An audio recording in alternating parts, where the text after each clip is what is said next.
এই সমাজের মানুষ এখনো নিজের ভালো বুঝে না। যে সমাজের মানুষ রাষ্ট্রীয় সম্পদকে ব্যক্তিগত সম্পদ বলে, ধরেন আমাকে একজন একটা বিধবার কার্ড করে দিছে, সে দেওয়ার পরে এবার দোকানে গেলেই অমুককে করে দিছি, এই রাস্তা আমি করে দিছি, এই কার্ড আমি করে দিছি, এই মসজিদ আমি করে দিছি, সরকারি খরচে করে দিছি। সরকারি সম্পদ ব্যক্তিগত সম্পদ বলার সুযোগ আছে কিনা বলেন?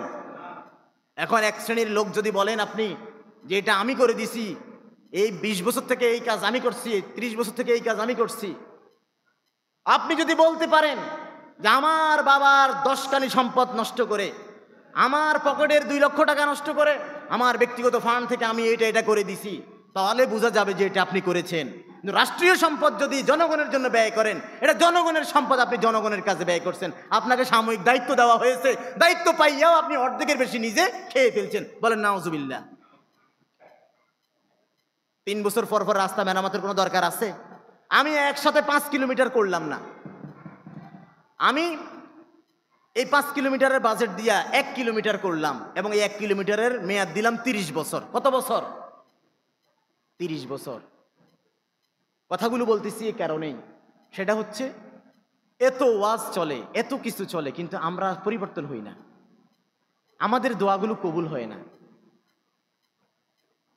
আমরা এমনভাবে কাজ করে যে আমরা স্থায়ীভাবে কোনো সমাধান চাই না। আমি চেষ্টা করি আমি ভালো থাকার জন্য, কিন্তু আমার প্রতিবেশী খারাপ, আমার প্রতিবেশী সে গোল্লায় যাক।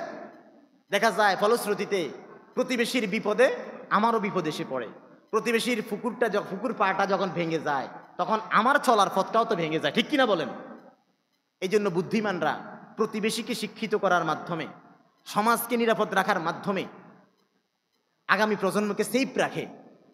আপনার শক্তি বলে আপনি খেয়ে যাচ্ছেন, আপনার শক্তি আছে, আপনি আরেকজনের উপর চড়াও হইতে পারেন, কিন্তু আপনার আগামী প্রজন্ম আপনার মতো শক্তিশালী যদি না হয়, যদি এরকম মাজলুমের মতো দুর্বল হয়, তাহলে আপনি শিওর থাকেন আপনি জোর দিয়ে খেয়ে গেছেন, কিন্তু আপনার পরবর্তী প্রজন্ম জুলুমের শিকার হবে, ঠিক কিনা বলেন?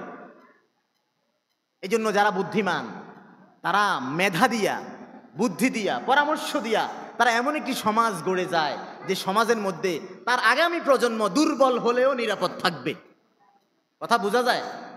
বুদ্ধিমানেরা এমন সমাজ গড়ে যায় যে সমাজের মধ্যে তার আগামী প্রজন্ম দুর্বল হলেও নিরাপদ থাকবে।